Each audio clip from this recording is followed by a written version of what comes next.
गांव की जिठानी। शांति अपने दो बेटों अर्नव और आरुष के साथ शांति से जीवन बिता रही थी। लेकिन शांति के पति सोहन से उसकी कभी कभार थोड़ी अनबन हो जाती थी। एक दिन शांति रोज की तरह सुबह का खाना बना रही थी, तभी दरवाजे की घंटी बजी। घंटी की आवाज सुनकर वो दरवाजे की ओर जाते हुए कहती है, अरे आती हूँ, कौन है? सब्र करो। शांति दरवाजा खोलती है तो देखती है कि उसके जेठ मोहनदास सामने खड़े होते हैं। वो सक पकाकर अपना घूंघट करती है और पैर छूकर कहती है, आइए आइए जेठ जी। कैसी हो शांति? जी मैं तो बिल्कुल ठीक हूँ, सब आपकी मेहरबानी है भाई साहब। शांति और मोहनदास की बातें सुनकर शांति का पति सोहन और उसके दोनों बेटे बाहर आ जाते हैं। अरे भैया राम राम, कैसे हो आप? राम राम भाई। अरे शांति, ऐसे खड़ी खड़ी क्या देख रही हो? चाय कॉफी कुछ लेकर आओ, भैया आए हैं। शांति तेजी से रसोई की ओर आगे बढ़ती हुए कहती है, अरे मेरी माँ, गेट खोलने के चक्कर में मेरे तो चावल ही जल गए। वो दौड़ी दौड़ी रसोई में जाती है और देखती है कि सारे चावल जल गए हैं। वो दोबारा चावल बनाने में लग जाती है। इतने में सोहन आवाज लगाता है, अरे शांति, तुम्हारे चावल का रोना खत्म हो गया हो तो चाय ले आओ। जी लाती हूँ अभी। शांति जल्दी जल्दी चाय बनाती है और मोहनदास को चाय देती है। सब एक दूसरे की खैर खबर पूछते हुए चाय पीते हैं। चाय खत्म होती ही मोहनदास शांति की ओर देखते हुए मजाक में कहते हैं, शांति, अब तुम्हारी चाय में दम नहीं रहा, अब हमें चाय बनाने वाली बदलनी पड़ेगी। ये कैसे मुमकिन होगा जेठ जी? घर और बाहर का सारा काम मुझे ही करना पड़ता है और कभी कभी जल्दी जल्दी के चक्कर में काम बिगड़ जाते हैं, जैसे आज चावल जल गए। अरे इसी का तो हल लेकर आया हूँ। मैंने रिश्ता देखा है अर्नव और आरुष के लिए। दोनों लड़कियाँ बहुत सुंदर और सुशील हैं। अगर आप दोनों इजाजत दें तो बात करूँ आगे।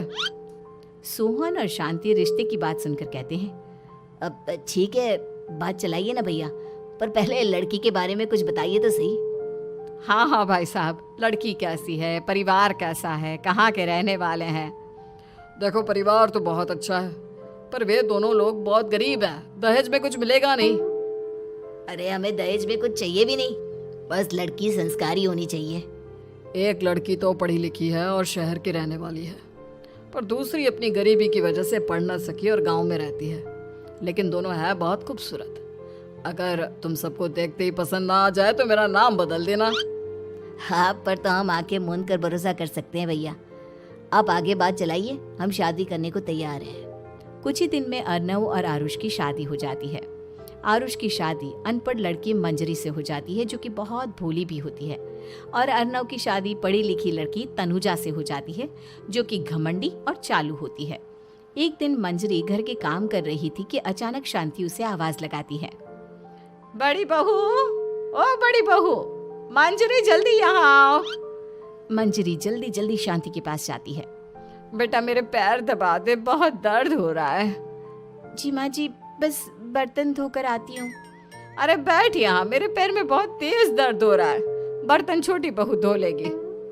मंजरी शांति के पैर दबाने लगती है तो शांति तनुजा को आवाज लगाती है, छोटी बहू, ओ छोटी बहू। तनुजा थोड़ी देर से आराम से चलकर आती है। जी माँ जी, आपने बुलाया मुझे? आपको कोई काम था क्या? तू कुछ काम कर रही है या? शांति की बात काटते हुए तनुजा बोलती है, कुछ नहीं माँ, फोन पर अपने घर पर बात कर रही थी। अरे बाद में बात करियो अपने घर वालों से, पहले जाके बर्तन धो ले। तनुजा मुंह बनाते हुए अपनी जिठानी की ओर देखती है और मन ही मन कहती है, ये महारानी वहां बैठी है, ये नहीं कि बर्तन धो ले। मैंने इतनी पढ़ाई बर्तन धोने के लिए की थी क्या? तनुजा दांत पीसकर वहां से चली जाती है। अगले दिन सब दफ्तर चले जाते हैं, तभी डाकिया चिट्ठी लाता है। शांति चिट्ठी लेकर मंजरी से कहती है, बड़ी बहू, जरा छोटी बहू को बुलाना, एक चिट्ठी आई है। मेरी तो आंखें कमजोर है तो मुझसे पढ़ा नहीं जाएगा। मंजरी तनुजा के पास जाकर कहती है, तनुजा, तुम्हें माँ जी बुला रही हैं। मुझ पर हुक्म मत चलाओ, काम बताओ काम। अरे मैंने तुम पर कहाँ हुक्म चलाया, और हुक्म चला भी दूंगी तो क्या हुआ? तुम तो मेरी छोटी बहन की तरह हो ना। तुम जैसी अनपढ़, जाहिल और गांव की गवार मेरी बहन नहीं हो सकती। बेचारी मंजरी तनुजा की बात सुनकर अपना सा मुंह लेकर रह गई। कोई चिट्ठी आई है, माँ जी तुमसे पढ़वाना चाहती है, बस इसलिए बुला रही हैं। मुंह टेढ़ा करके तनुजा मंजरी का मजाक बनाती हुई कहती है, अनपढ़ कहीं की। तनुजा का ऐसा बर्ताव देखकर बड़ी बहू बहुत दुखी होती है। तनुजा को अपनी पढ़ाई का घमंड इतना हो गया कि अब वो घर के कोई काम नहीं करती और अपनी जेठानी का मजाक बनाती रहती। तनुजा का ये बर्ताव अब उसकी सास को भी नजर आने लगा था। एक दिन शांति ने अपनी बड़ी बहू से कहा, मंजरी, तनुजा हर समय तुम्हारा मजाक उड़ाती है, तुम्हें गुस्सा नहीं आता क्या? आता तो है माँ जी, लेकिन मैं क्या करूं? जब भी उसे कुछ बोलती हूँ वो और भी जली कटी बातें मुझे सुनाकर चली जाती है। मैं उसे अपनी छोटी बहन की तरह प्यार करती हूँ, लेकिन उसके दिल में मेरे लिए कोई इज्जत नहीं। बहू, तूने वो कहावत सुनी है, जुल्म करने वाले से ज्यादा जुल्म सहने वाला अपराधी होता है। मंजरी अपनी सास का इशारा समझ जाती है। वो अपनी देवरानी को सबक सिखाने की ठान लेती है और एक दिन शांति अपनी दोनों बहुओं के साथ बैठी थी तो शांति अपनी बड़ी बहू से पूछती है, अरे बहू, शाम होने को है, कुछ सोचा है क्या बनेगा खाने में? माँ जी, मेरे तो सर में बहुत दर्द है आज। मेरी प्यारी देवरानी ही कुछ अंग्रेजी खाना बनाकर खिलाएगी। सुना है पढ़े लिखे लोग अंग्रेजी खाना बहुत अच्छा बनाते हैं, क्यों तनुजा? इतना कहकर मंजरी अपनी सास की ओर देखकर मुस्कुरा दी। तनुजा अपनी तारीफ सुनकर बहुत खुश हो गई। इतने में शांति कहती है, ये तो सच बात है छोटी बहू, ये तो मैंने भी सुना है। हम भी पक गए हैं बड़ी बहू के हाथ का खाना खा खा कर। तनुजा, तुम्हारी माँ भी तो तुम्हारे खाने की बहुत तारीफ करती हैं। आज हमें भी खिला दो कुछ अच्छा सा बनाकर। शांति की बात सुनकर छोटी बहू और आसमान पर चढ़ गई, पर उसे ये कहाँ पता था कि उसकी सास और जेठानी उसे सबक सिखाना चाहती हैं। तनुजा अपनी तारीफ सुनकर खुश तो बहुत होती है, पर सोचने लगती है, मुझे तो कैसा भी खाना बनाना नहीं आता। अब मैं क्या करूंगी? अगर मैंने इनको सच बता दिया तो मेरी सारी इज्जत मिट्टी में मिल जाएगी। अरे छोटी बहू, क्या सोच रही हो? खिलाओगी ना अपने हाथ का अंग्रेजी खाना? छोटी बहू हाँ में सर हिला देती है।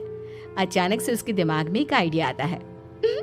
मैं इंटरनेट से देखकर कुछ बना लेती हूँ, मेरी वाहवाही पूरे घर में हो जाएगी। मुझे कौन सा रोज रोज बनाना है। माँ जी, आज आप सबको ऐसा खाना खिलाऊंगी, ऐसा खाना खिलाऊंगी कि। इतने में शांति छोटी बहू की टांग खींचते हुए कहती है कि पता नहीं कैसा खाना खिलाओगी। ए ऊपर वाले, हमारी रक्षा करना। इतना बोलकर शांति और मंजरी दोनों जोर जोर से हंसने लगते हैं। अब तनुजा रसोई घर में चली जाती है और खाने की तैयारी करने लगती है, पर उसे रसोई घर की चीजों के बारे में तो कुछ नहीं पता। जैसे तैसे सारी चीजें निकालती है और इंटरनेट पर देखकर खाना बनाती है। कुछ ही देर में सब लोग घर आ जाते हैं। अरे सुनते हो, आज का खाना हमारी छोटी बहू बना रही है। अरे वाह, आज तो फिर कुछ अंग्रेजी खाना खाने को मिलेगा। कुछ ही देर में खाना बन जाता है तो छोटी बहू सबका खाना लगा देती है। इतने में बड़ी बहू कहती है, क्या बात है देवरानी जी, आज तो बहुत अच्छी खुशबू आ रही है। ये बात तो सही कही बड़ी बहू तूने, खुशबू तो अच्छी है। ऐसी खुशबू तो मेरे खाने में भी नहीं आती। सब मिलकर छोटी बहू की बहुत तारीफ करते हैं और छोटी बहू 7वें आसमान पर बैठ जाती है। अब सभी खाना खाते हैं। जल्दी जल्दी दो, अब तो मुंह में पानी आ रहा है। हाँ हाँ, मुझसे भी नहीं रुका जा रहा। जैसे ही सोहन एक निवाला खाता है तो उसकी आंखों से पानी आने लगता है। ये देखकर शांति सोहन से पूछती है, क्या हुआ जी, खाना इतना अच्छा बना है कि आंखों से पानी आ गया? सोहन चुप रहता है और धीरे धीरे से खाना शुरू कर देता है। इतने में सोहन छोटी बहू से कहता है, बेटी तुम भी तो खाओ, तुम क्यों रुकी हो? खाना सच में बहुत अच्छा है। ये कहकर सोहन जोर से हंस देता है। फिर सब खाना खाने लगते हैं, लेकिन खाने में नमक और मिर्च तेज हो गई थी।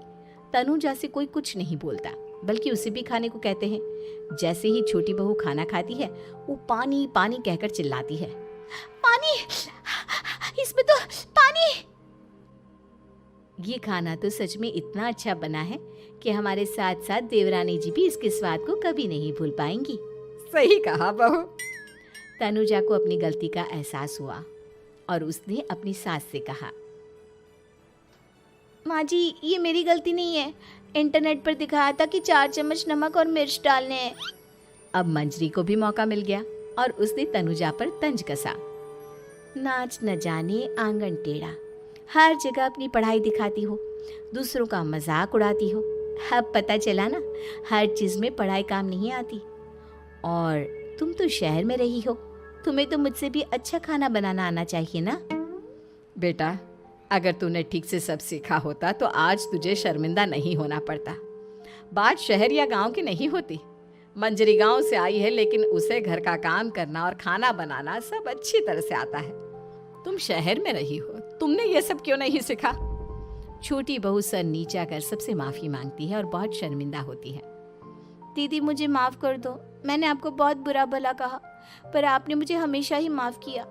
आज मुझे अपनी गलती का एहसास हो गया है। अब दोनों बहुएं मिलकर घर का काम करने लगी और एक दूसरे को अपने गुण बांटने लगी। मंजरी ने अपनी देवरानी को खाना बनाना और घर का काम करना सिखाया, वहीं तनुजा ने भी अपनी जिठानी को पढ़ना लिखना सिखाया। शांति और सोहन ऐसी बहुएं पाकर बहुत खुश थे।